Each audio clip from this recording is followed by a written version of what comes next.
ইউরোপীয় ইউনিয়নের একটি হাই লেভেল ডেলিগেশন আজকে আমির জামাতের সাথে সাক্ষাৎ করতে আসছেন এবং সেখানে ইউরোপীয় ইউনিয়নের ডেপুটি চিফ যিনি ছিলেন তিনি এটাকে লিড করেছেন এবং বাংলাদেশি ইউরোপীয় ইউনিয়নের যিনি অ্যাম্বাসেডর তিনিও এখানে উপস্থিত ছিলেন।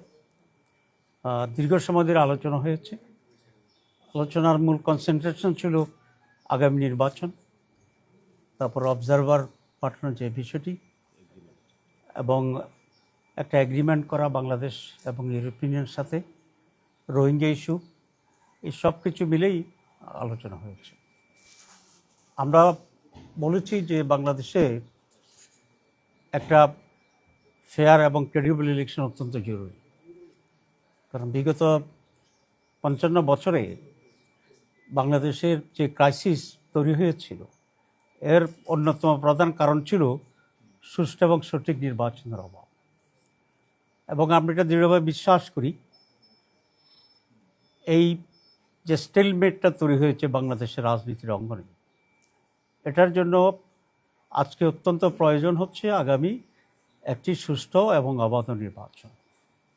যদি আগামী নির্বাচনটি অবাধ এবং সুষ্ঠু না হয়, নিরপেক্ষ না হয়, তাহলে ক্রাইসিস কিন্তু শেষ হবে না, ক্রাইসিস আবার নতুন করে তৈরি হবে এবং এটা আরও গভীরতর হবে। আমরা এটা তাদেরকে স্পষ্ট বলেছি এবং আমরা আশঙ্কার কথা বলেছি। গত 1-2 সপ্তাহ ধরে বাংলাদেশে সরকার এবং আমাদের ল এনফোর্সিং অথরিটি যারা আছে, ইনক্লুডিং সেনাবাহিনী, যেভাবে একটি বিশেষ দলের প্রতি ঝুঁকে পড়েছে এবং প্রশাসন যেভাবে একটা দলের আনুগত্য দেখাচ্ছে, এতেই আশঙ্কা তৈরি হয়েছে যে আগামী নির্বাচনটি কি আবার পাতানো নির্বাচন হবে কিনা, অতীতের নির্বাচনগুলোর মতো।